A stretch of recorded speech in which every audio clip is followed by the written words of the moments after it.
आदित्य जी, आप वैसे तो बहुत भोले हो और बहुत चेहरा भी आपका ऐसा लगता है कि वाकई बड़ा मासूम हो, लेकिन आप जब भी बात करते हो कुछ ऐसी बात करो जिससे पब्लिक के लिए अच्छी लगे और देश चलने की बात हो। आप करते हो कश्मीर की बात करते हो, आप करते हो पाकिस्तान से मुसलमानों की बात करते हो कि बाहर भेजो। नहीं, आपका अगर ये एजेंडा में है कि मुसलमान इस देश से चले जाए तो बताओ कहाँ जाए, भेजो उन्हें, कहाँ भेजना है।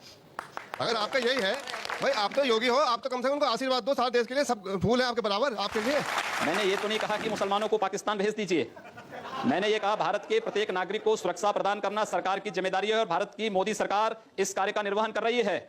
लेकिन आपसे मैं पूछना चाहता हूं, कश्मीर में हिंदुओं के साथ जो कुछ हुआ, क्या कभी आप लोगों ने निंदा किया? क्या अपने जुमे की नमाज में इन बातों को आप लोगों ने कभी खंडन किया कि कश्मीर के हिंदुओं पर जो अत्याचार हुआ है उसका निंदा करते हैं? मेरी आपत्ति है, आपने भी कहा मेरी आपत्ति है। अभी आपने कहा आप लोगों ने इससे क्या तात्पर्य है? क्यों नहीं खंडन किया इन्होंने? इससे क्या तात्पर्य है? इन सबसे जो ये प्रश्न पूछ रहे हैं, इन सबसे मेरा तात्पर्य है कि इन लोगों ने आखिर इस बात का खंडन कभी क्यों नहीं किया कि कश्मीर में जो कुछ हिंदुओं के साथ वो गलत हुआ है? खंडन करें ये लोग इसका। ऐसे लोगों का खंडन किया जाना चाहिए जो देश के अंदर जाति और मजहब के आधार पर भावनाएं भड़का करके समाज को बांट रहे हैं और देश को कमजोर कर रहे हैं। मैं आपके चरणों में पहले तो कोटि कोटि नमन करता हूं। सर, मैं आपसे सिर्फ ये पूछना चाहता हूं, आपकी सरकार जो आई थी वो पाकिस्तान का एक मारे, अगर उसने हमारा इंडिया का एक मारा, उनके 100 मारेंगे। जिस दिन से सरकार बनी है उस दिन से कश्मीर में डेली पंगे हो रहे हैं। चीन हमें डांट रहा है, क्या श्रीलंका हमें डांट रहा है। दूसरी बात, पहलू जो हमारे सवाल का ये है कि आप अभी कह रहे हैं जो संप्रदाय के लोगों ने जेल भेजना चाहिए, तो सबसे पहले आपको जाना चाहिए।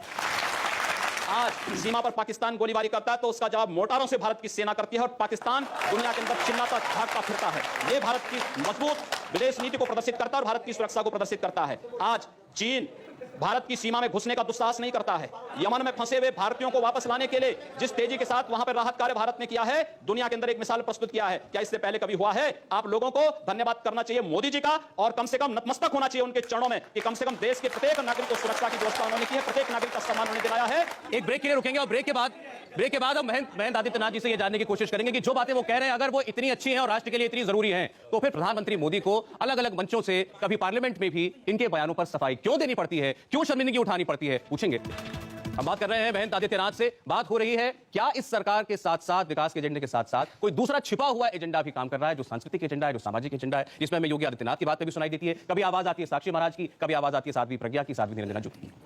महेंद्र जी, मेरा एक सवाल यह है कि भारत में आज जिस मुकाम पर ले जाने की कोशिश है भारत की इकोनॉमी को, दुनिया की नजरों में भारत की पैठ को, वो काम जब सरकार करती है और बड़े बड़े राष्ट्र नेताओं से हमारे प्रधानमंत्री जाके मिलते हैं, दुनिया के बड़े बड़े अखबार जब उनका इंटरव्यू लेते हैं, तो वो कहते हैं कि वो मुझसे बात नहीं करते, वो जब मैं हाथ मिलाता हूं तो वो मुझसे हाथ नहीं मिलाते, वो इस देश के 1.25 करोड़ लोगों को मेरी आंखों में देखते हैं और उनकी ताकत को देखते हैं।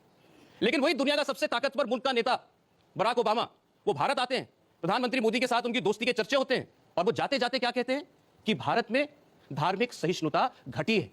भारत में अगर आज महात्मा गांधी जिंदा होते तो उन्हें बहुत दुख पहुंचता। क्यों ऐसे हम माहौल पैदा कर रहे हैं कि हमारे प्रधानमंत्री को भी शर्मिंदा होना पड़े? सबसे पहले मैं ओबामा से पूछना चाहता हूं कि वहां 2 मंदिरों पर हमले हुए, ओबामा ने माफी मांगी।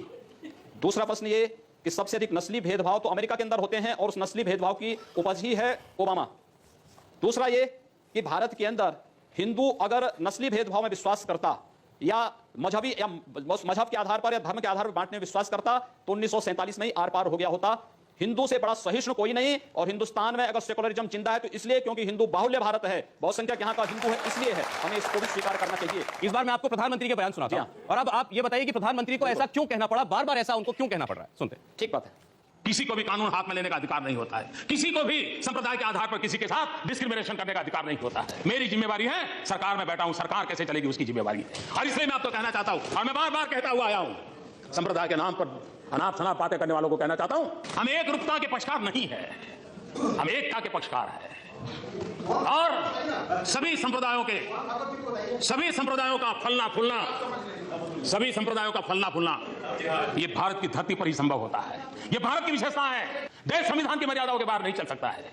ये बातें उनको इसलिए करनी पड़ी क्योंकि ऐसा माहौल बना कि सरकार और अगर सरकार नहीं तो पार्टी से जुड़ी, संघ से जुड़े कुछ ऐसे संगठन हैं जो लगातार इस प्रकार के एजेंडे को आगे बढ़ा रहे हैं जिससे विद्वेष फैल रहा है समाज में। प्रधानमंत्री जी ने जो बात कही है, एक संवैधानिक पद पर बैठा हुआ कोई भी व्यक्ति इस प्रकार की बात करेगा और उसको करना भी चाहिए कि भारत के अंदर अल्पसंख्यक और बहुसंख्यक के आधार पर हमने नहीं बांटा है, ये किसने बांटा है, यह आज तय होना चाहिए।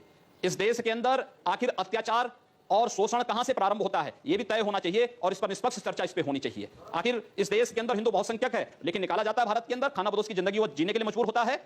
दुनिया के अंदर आश्चर्य होता है इस बात को लेकर के कि दुनिया के अंदर अल्पसंख्यक समुदाय धर्मांतरण जैसे कानून बनाने की मांग करता है। क्योंकि जिसके उनका अस्तित्व न समाप्त हो, भारत के अंदर बहुसंख्यक समाज को अपने अस्तित्व को बचाने के लिए धर्मांतरण पर कानून बनाने की मांग करनी पड़ी है। यह उनके साथ हो रहे भेदभाव को प्रदर्शित करता है। आप एक तरफ मांग करते हैं धर्मांतरण पर कानून की और दूसरी तरफ अभियान चलाते हैं घर वापसी का, दोनों एक साथ कैसे चल सकती हैं? बिल्कुल, हम कहते हैं इस बारे में जी, इसमें कोई बुराई नहीं। धर्मांतरण पे कानून बन जाएगा, अपने आप सब कुछ समाप्त हो, अपने आप ठीक हो जाएगा सारी चीज।